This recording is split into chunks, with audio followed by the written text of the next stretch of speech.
नमस्कार। असदुद्दीन ओवैसी को आज 18 बार सफाई देनी पड़ी। ओवैसी को 18 बार यह कहना पड़ा कि मैंने गलती नहीं की, मुझको गलत समझा गया। इसकी वजह है 45 सेकंड का एक वीडियो जो इस वक्त जबरदस्त तरीके से वायरल है। ओवैसी इसमें यूपी पुलिस को यह धमकी देते हुए दिखते हैं कि जब मोदी पीएम नहीं रहेंगे, योगी सीएम नहीं रहेंगे, तब वो देख लेंगे। 45 सेकंड वाली बात 45 मिनट की वीडियो क्लिप से निकली है। क्या ओवैसी ने सच में वही कहा जितना वायरल हुआ? क्या देख लेंगे वाली बात ओवैसी ने सच में कही? पूरी बात क्या है आपको बताते हैं, देखिए ये रिपोर्ट। मैं तो उन पुलिस के लोगों से कहना चाह रहा हूं, याद रखो मेरी इस बात को, हमेशा योगी मुख्यमंत्री नहीं रहेगा, हमेशा मोदी प्रधानमंत्री नहीं रहेगा। और हम मुसलमान वक्त के एतबार से खामोश जरूर हैं, मगर याद रखो हम तुम्हारे जुल्म को भूलने वाले नहीं हैं। हम तुम्हारे जुल्म को याद रखेंगे। अल्लाह अपनी ताकत के जरिए तुमको निस्तो नाबूद करेगा इंशाअल्लाह ताला। और हम याद रखेंगे, हालात बदलेंगे। जब कौन बचाने आएगा तुमको? जब योगी अपने मठ में चले जाएंगे, मोदी पहाड़ों में चले जाएंगे, जब कौन आएगा? हम नहीं भूलेंगे, याद रखो।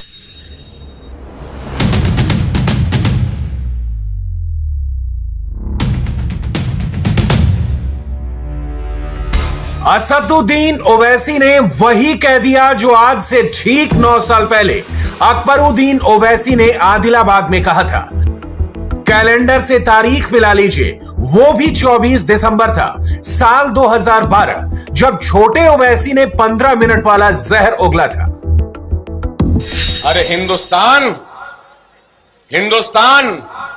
हम 25 कौड़ है ना, तुम 100 कौड़ है ना, ठीक है। तुम तो हमारे से इतने ज्यादा है। 15 मिनट के लिए पुलिस को हटा लो, बता देंगे किसमें हिम्मत है, कौन ताकत है। 15 मिनट हटा लो।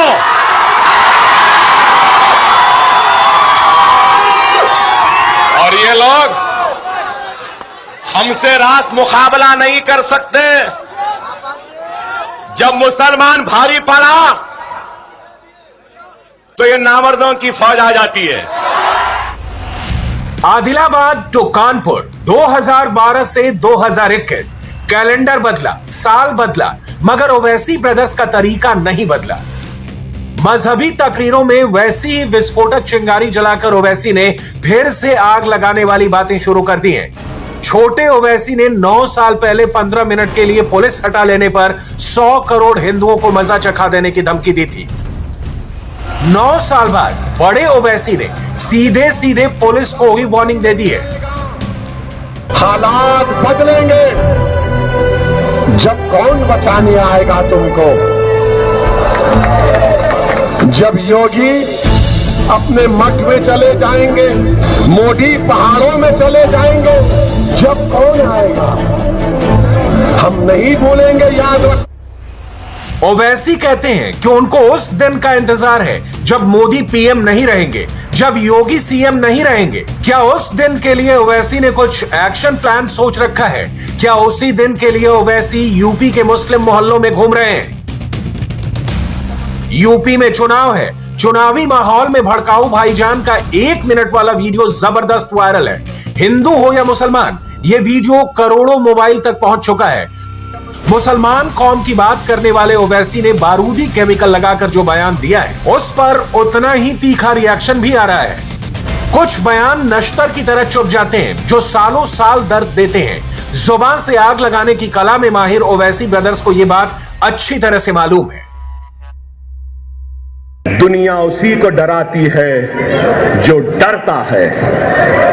दुनिया उसी से डरती है जो डराना जानता है। क्या है अकबरुद्दीन ओवैसी से नफरत क्यों है? क्यों है?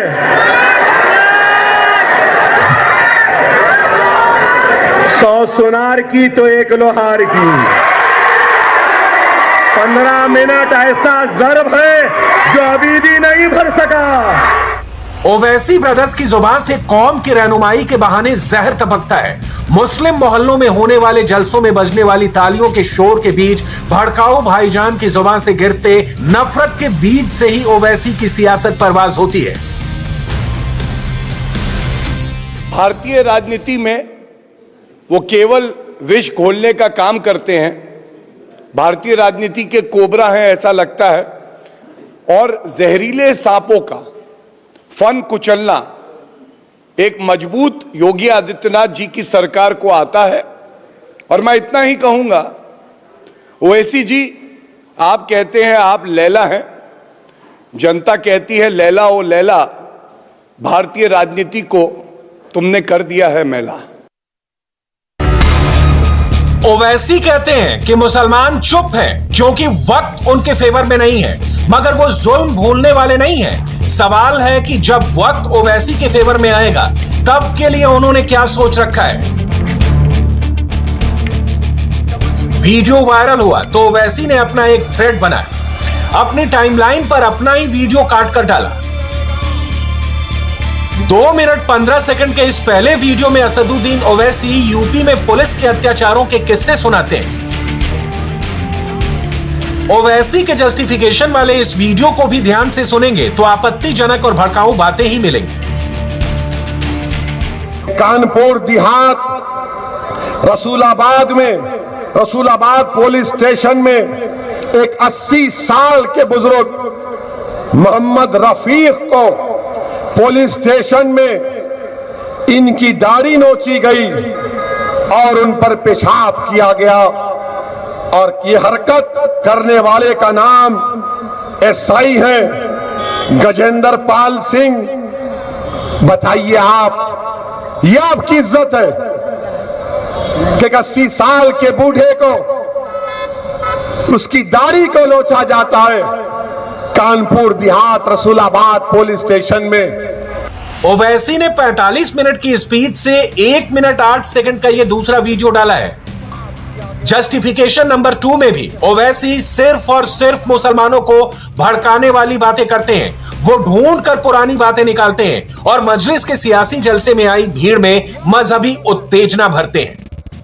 हम वो भी नहीं भूलेंगे कि एक मुसलमान ऑटो रिक्शा ड्राइवर को एक दंगाई बजरंग दल जो भी थे उसको मार रहे थे। वो बच्ची अपने बाप को बचाने की कोशिश कर रही थी। यही कानपुर में हुआ था ना, हम याद रखेंगे। वो बच्ची उस बाप की बेटी नहीं, मेरी बेटी है। मैं उसकी तकलीफ को नहीं भूलने दूंगा इंशाअल्लाह ताला। हम याद रखेंगे इन चीजों को। और आप अगर समझ रहे हैं कि लट लेके मारेंगे, टीवी पर दुनिया ने देखा कि बाप है गोद में मासूम सा बच्चा है और पुलिस के थानेदार लट से मार रहे हैं। बाप कह रहा है बच्चे को लगेगी, बच्चे को लगेगी। ओवैसी के थ्रेड में 1-2 नहीं, पूरे 10 ट्वीट हैं।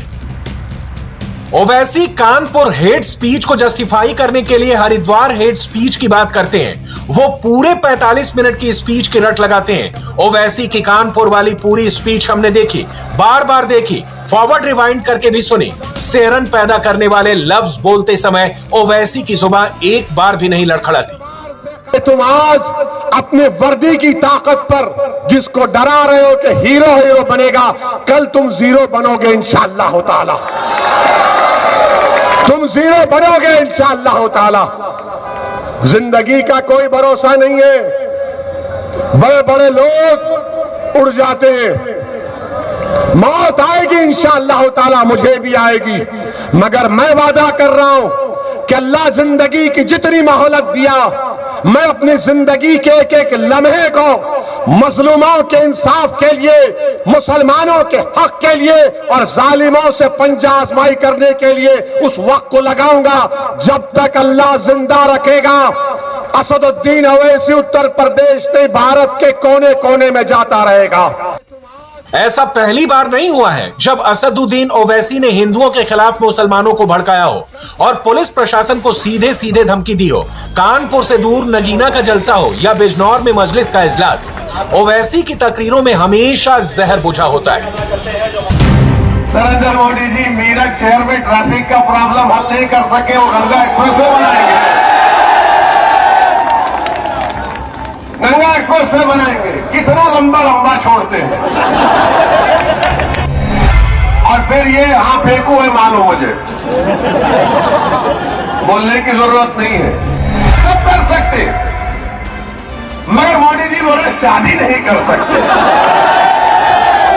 हाय मोदी जी, लड़की को भी मालूम लड़के को भी मालूम, दोनों को मालूम, मगर मोदी जी बोले शादी 21 में ही करना। मोदी जी आप अंकल कब से बन गए हम लोगों के? नरेंद्र मोदी राष्ट्रहित की बात करते हैं।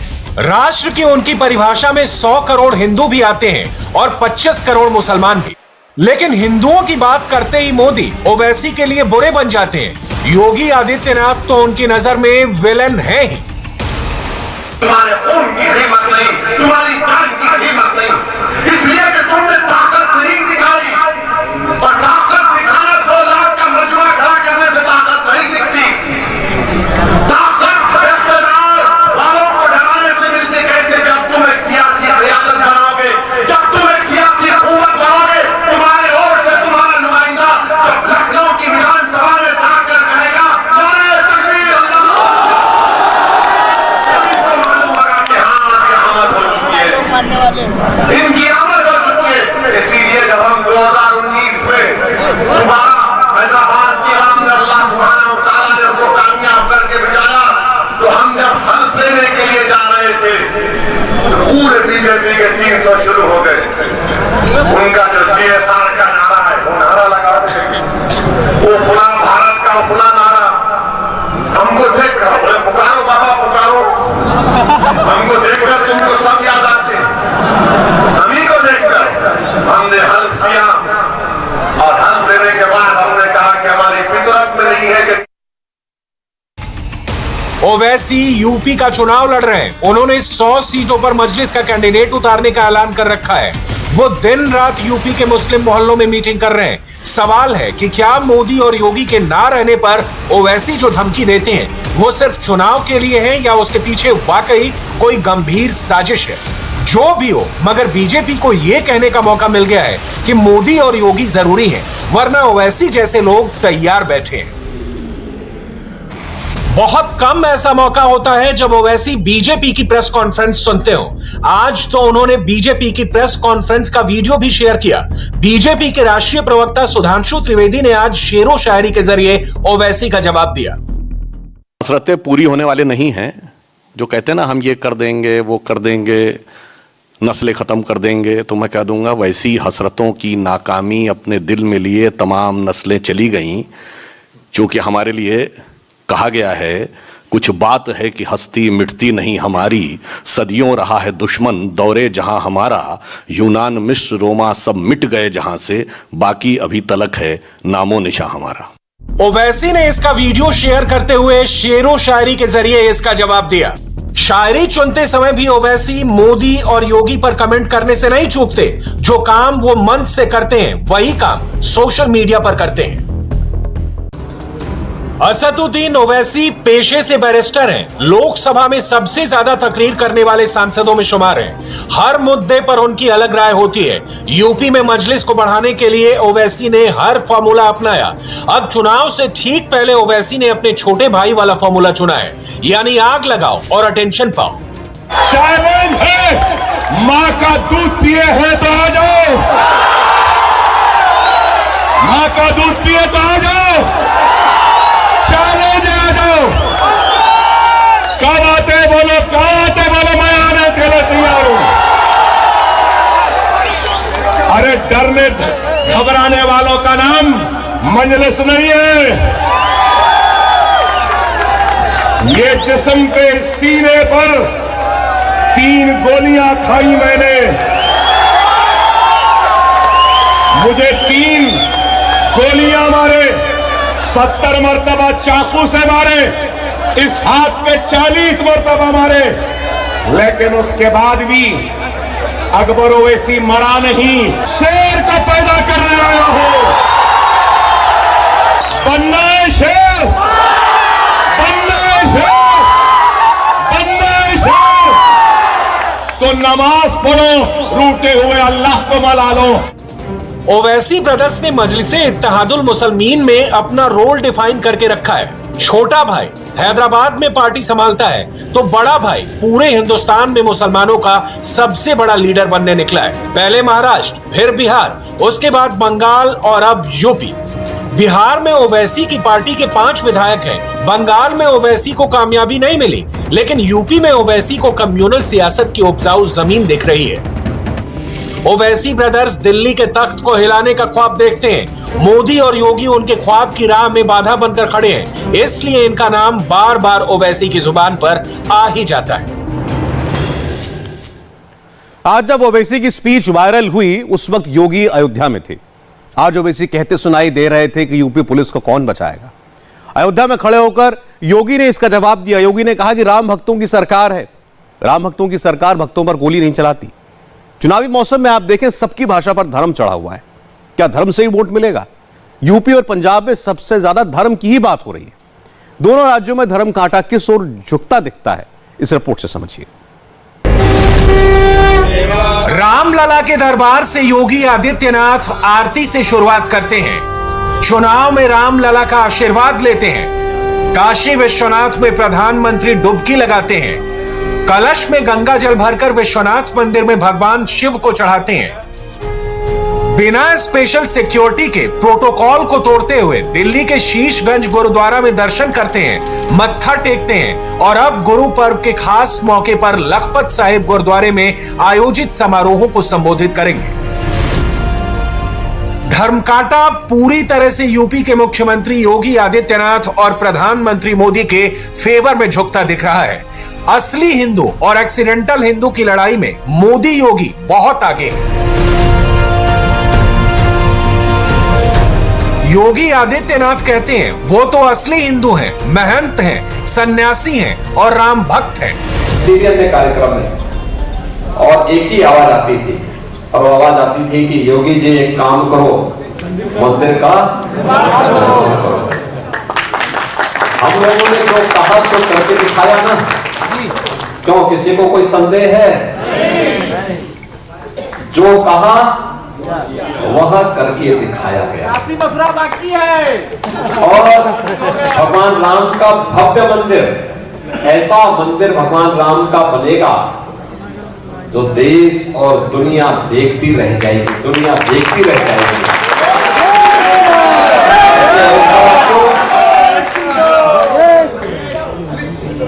अपने आप को गौरवशाली मानिए,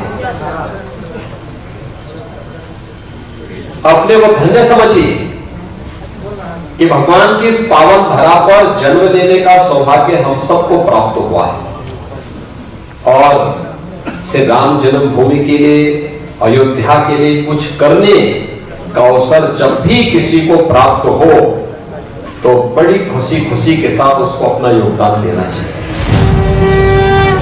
यूपी की लड़ाई अब हिंदू विरासत पर आ गई है। शायद इसीलिए मंदिर मंदिर जाने का सिलसिला भी शुरू हो गया है। अखिलेश यादव हनुमान जी की शरण में पहुंचे हैं। लाल रंग से कमाल करने की कोशिश में है, तो प्रियंका गांधी भी मंदिर मंदिर जाकर अपनी भक्ति की शक्ति दिखा रही हैं।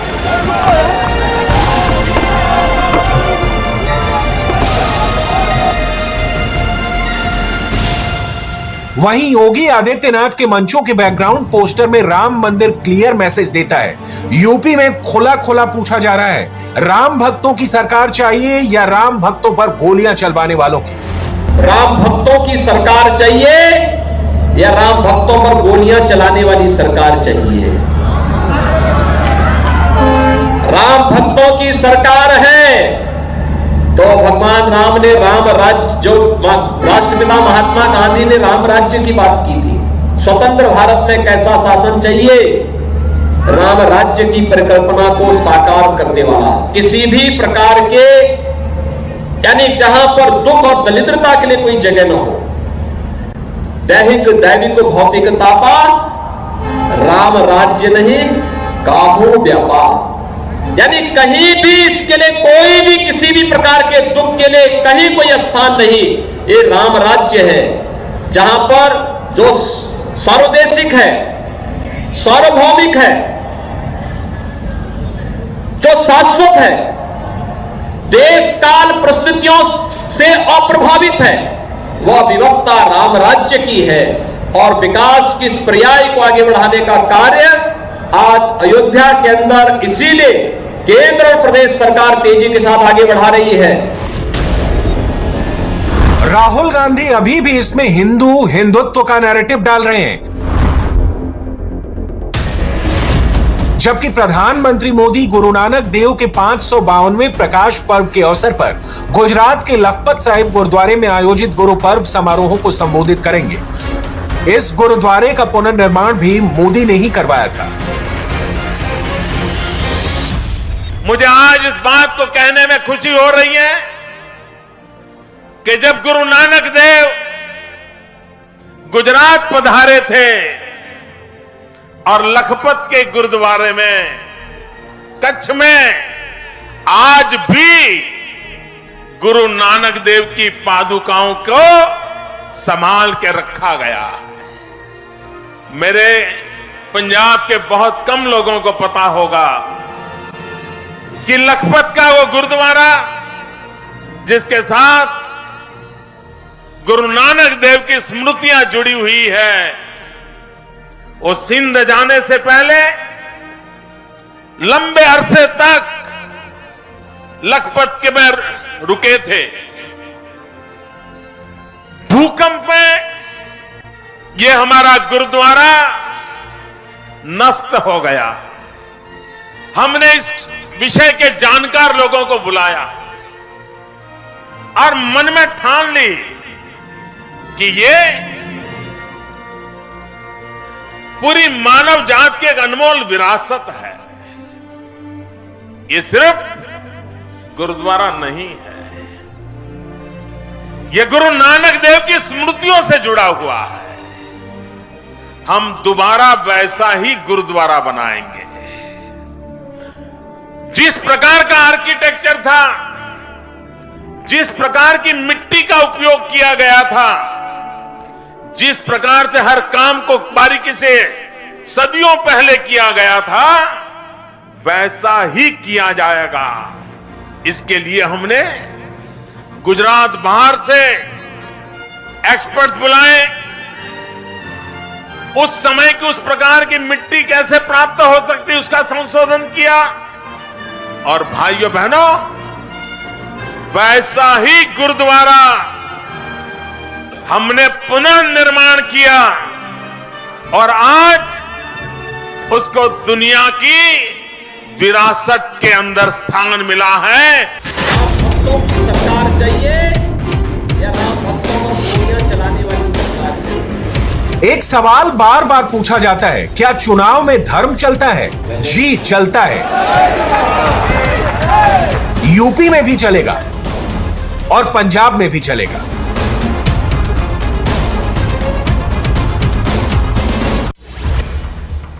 2022 में 5 राज्यों यूपी, उत्तराखंड, पंजाब, मणिपुर और गोवा में चुनाव है, जहां पर धर्म और कर्म दोनों वोट के लिए महत्वपूर्ण है। पिछले कुछ दिनों से पंजाब ब्रेकिंग न्यूज और हेडलाइन बना हुआ है। पंजाब में धर्म कितना इंपॉर्टेंट है, चुनाव में धर्म कितना चलेगा, इसका अंदाजा CSDS और अमेरिका के थिंक टैंक प्यू रिसर्च सेंटर धार्मिक सर्वे से लगा सकते हैं। Centre for the study of developing societies के मुताबिक सबसे ज्यादा धार्मिक होने की लिस्ट में सिख सबसे ऊपर हैं। 82% सिख प्रार्थना करते हैं, उनके बाद 74% के साथ ईसाई हैं, फिर 72% के साथ मुस्लिम आते हैं, जबकि 69% हिंदू ही प्रार्थना करते हैं। दिवाली हो, गुरु पर्व हो, ईद हो या क्रिसमस, त्योहार पर्व में लोग अपने अपने धार्मिक स्थल में जरूर जाते हैं, लेकिन बिना त्योहार के भी धार्मिक स्थल में जाने की लिस्ट में भी सिख सबसे ऊपर है। 86% सिख बिना किसी पर्व त्योहार के धार्मिक स्थल में जाते हैं, जबकि 57% हिंदू, 57% ईसाई, 56% मुस्लिम बिना किसी खास पर्व के अपने अपने धार्मिक स्थल में जाते हैं। सर्वे के मुताबिक सिख युवा सबसे ज्यादा धार्मिक हैं। धार्मिक चैनल या धार्मिक शो देखने में हिंदू युवाओं में गिरावट आई है, जबकि सिख यूथ का ग्राफ तेजी से बढ़ा है। साल 2016 में 73% सिख युवा धार्मिक चैनल या शो देखते थे। 2021 में 9% बढ़ोतरी हुई और ये 82% पर आ पहुंचा, जबकि 2016 में 63% हिंदू युवा धार्मिक चैनल या शो देखते थे, जो 2021 में 3% गिरकर 60 पर आए। 2016 में 62% मुस्लिम युवा धार्मिक चैनल या शो देखते थे, जो 2021 में 13% गिरकर 49 पर आ पहुंचा। हालांकि ईसाई धर्म के नौजवानों की सोच में थोड़ा सा ही फर्क आया। 2016 में 52% ईसाई यूथ धार्मिक चैनल या शो देखते थे, जो अब 52% है। पंजाब चुनाव सिर पर है, हर पार्टी अपना जोर लगा रही है। बेअदबी की कोशिश के बाद पंजाब की कांग्रेस सरकार पर सवाल उठाए जा रहे हैं।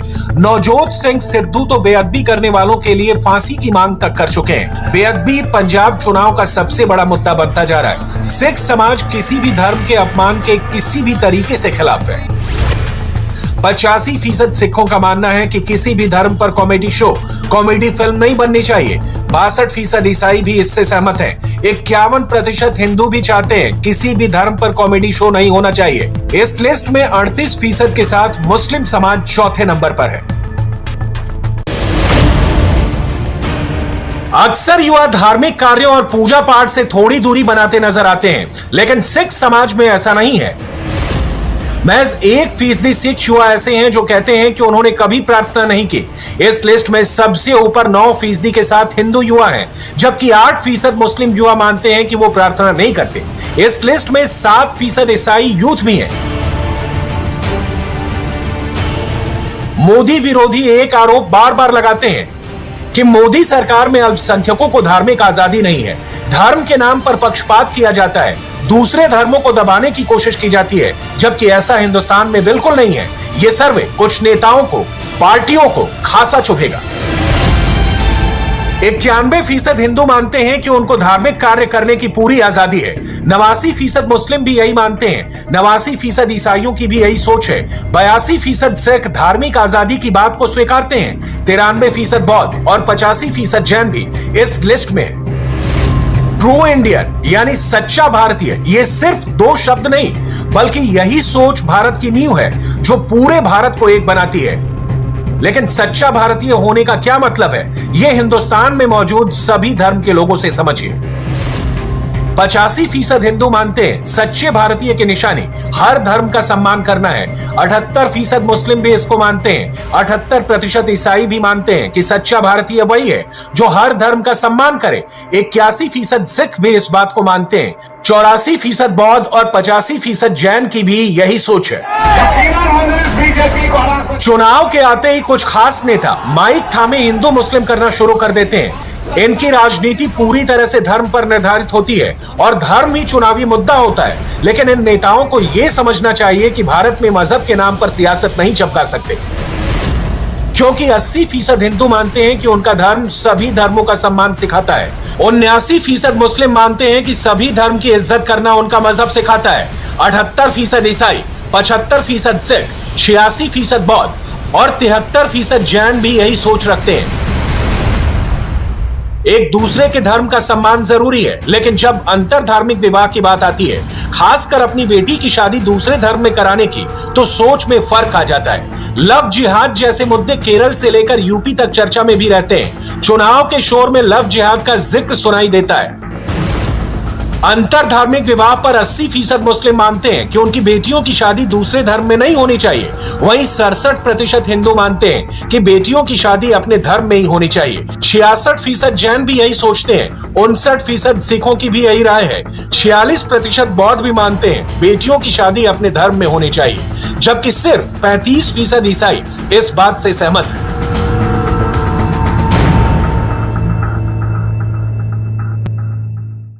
महाराष्ट्र विधानसभा में आज काशी हिंदुत्व के मुद्दे उठे।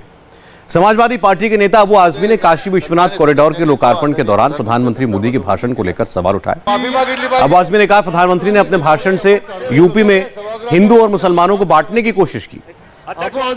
अभी उस दिन एक साहब कह रहे थे कि बनारस में कॉरिडोर के मामले में, देखिए मोदी जी ने बहुत अच्छी तकरीर किया और छत्रपति शिवाजी महाराज का नाम लिया।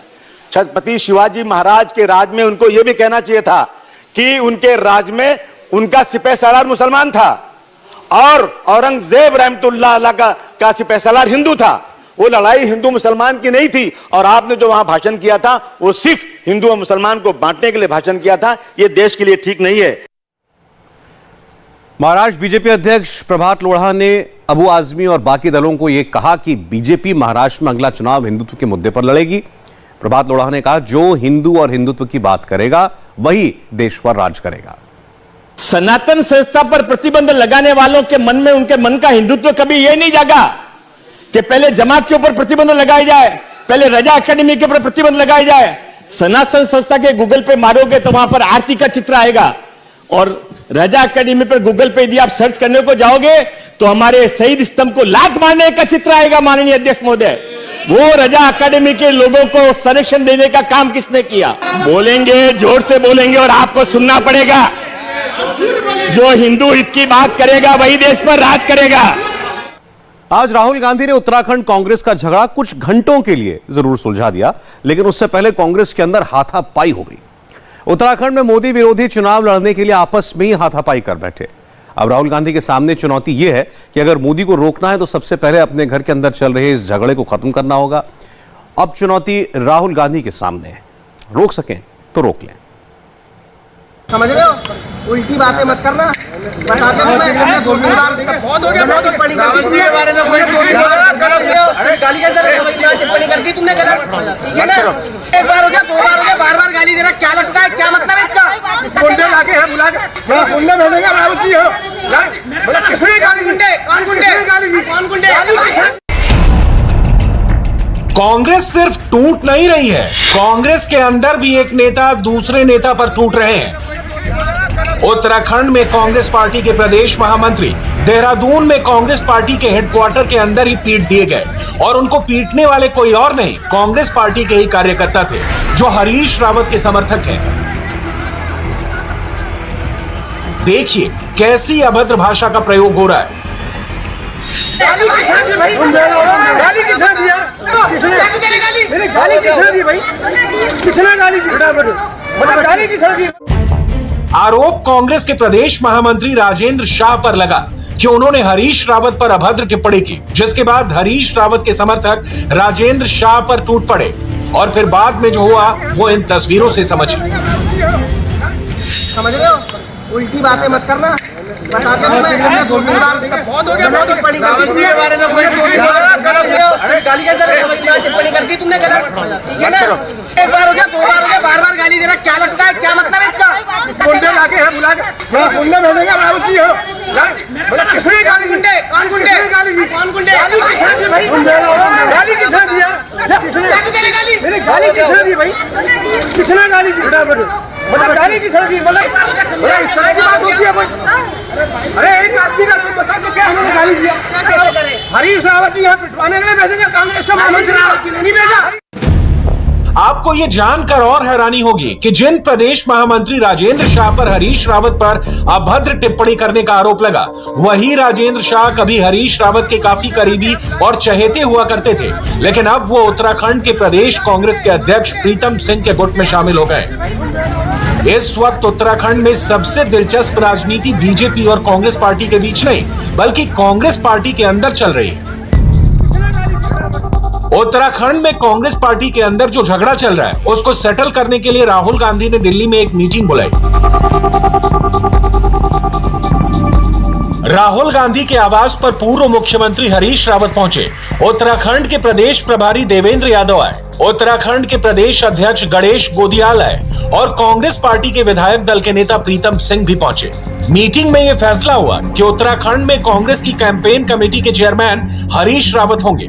लेकिन क्या उत्तराखंड में कांग्रेस के अंदर झगड़ा सुलझ गया है? तो इसका जवाब है, उत्तराखंड में कांग्रेस की फाइट अभी नहीं थमने वाली और इसका ट्रेलर उसी समय दिख गया जब कांग्रेस के नेताओं से सवाल पूछा गया कि कांग्रेस की तरफ से मुख्यमंत्री का चेहरा कौन होगा। क्या हरीश रावत मुख्यमंत्री के उम्मीद के चेहरे होंगे? इसमें मैं कह देता हूँ, कांग्रेस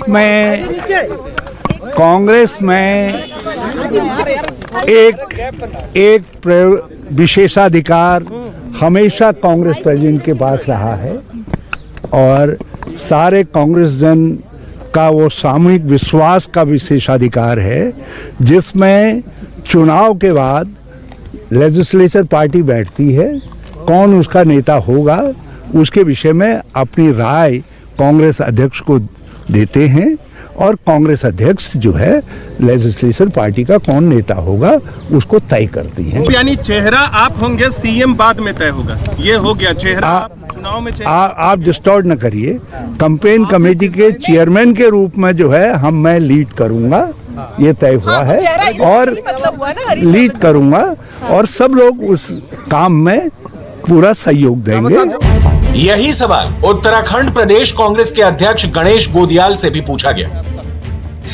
क्या सीएम के फेस हरीश रावत जी रहेंगे? देखिए, जहां तक सीएम का प्रश्न है, सीएम हमारे कांग्रेस की परंपरा रही है और अतीत से अब तक यह अधिकार कांग्रेस प्रेसिडेंट का है और चुने हुए विधायक अपनी मंशा कांग्रेस प्रेसिडेंट तक बताते हैं और उसके बाद ये तय होता है कि कांग्रेस प्रेसिडेंट किसे उन लोगों में से तय करती है। ये अधिकार उनका है और ये निर्णय वही करेंगे। उत्तराखंड में कांग्रेस के अंदर चल रही फाइट की असली वजह कांग्रेस के अंदर बने दो गुट हैं। एक गुट है हरीश रावत का और दूसरा गुट है कांग्रेस के विधायक दल के नेता प्रीतम सिंह का। अब प्रीतम सिंह भी सीएम बनने का ख्वाब देख रहे हैं, लेकिन हरीश रावत अभी राजनीति से रिटायर नहीं होना चाहते हैं। जब बार बार उनसे सीएम के चेहरे पर सवाल पूछा गया तो आखिरकार उन्होंने कह ही दिया कि चुनाव प्रचार का चेहरा तो मैं ही। सर, आज बैठक हुई, नाराजगी थी, क्या सीएम फेस आप रहेंगे? मैंने कहा कदम कदम बढ़ाए जा, कांग्रेस के गीत गाए जा, ये जिंदगी है उत्तराखंड की, उत्तराखंड में लुटाए जा। सर, मेरा सवाल होगा, अरे आपको खत्म हो गई सर। आपको इतनी बढ़िया गीत अच्छा नहीं लग रहा है? सर, सीएम फेस आप होंगे? सर, इसमें क्या कहेंगे सर, सीएम फेस आप रहेंगे? मैं जानता हूँ चुनाव प्रचार का फेस मैं रहूंगा। दरअसल उत्तराखंड कांग्रेस के अंदर असली लड़ाई टिकटों के बंटवारे को लेकर है। कांग्रेस के विधायक दल के नेता प्रीतम सिंह चाहते हैं कि टिकटों के बंटवारे में उनके करीबी उम्मीदवारों को वरीयता दी जाए, लेकिन हरीश रावत इसका विरोध कर रहे हैं। दरअसल बात बिल्कुल सीधी और स्पष्ट है। अगर उत्तराखंड में कांग्रेस जीत जाती है तब मुख्यमंत्री का चुनाव 2 चरणों में होता है। पहले कांग्रेस के विधायक अपना एक लीडर चुनते हैं, फिर उस लीडर के नाम पर मुहर लगाना है या नहीं, ये विशेषाधिकार गांधी परिवार के पास है। हरीश रावत चाहते हैं कि वो दोबारा कांग्रेस विधायक दल के नेता चुन लिए जाएं, लेकिन ये तभी हो पाएगा जब हरीश रावत के समर्थकों को ज्यादा से ज्यादा टिकट मिले। अगर प्रीतम सिंह के चुने हुए कैंडिडेट विधानसभा में ज्यादा संख्या में रहे तो विधायक दल के नेता भी दोबारा प्रीतम सिंह ही बन जाएंगे। अब प्रीतम सिंह ने इस वक्त कांग्रेस के अंदर अपना तगड़ा गुट बना लिया है और इसलिए परेशान होकर हरीश रावत को यह ट्वीट करना पड़ा था कि जिस समंदर में तैरना है, सत्ता ने वहां कई मगरमच्छ छोड़ रखे हैं। जिनके आदेश पर तैरना है उनके नुमाइंदे मेरे हाथ पांव बांध रहे हैं। और हरीश रावत का यह ट्वीट अपना काम कर गया। इंडिया टीवी हर वक्त हर जगह डाउनलोड करने के लिए सर्च करें India TV news Google play store या ऐप स्टोर पर।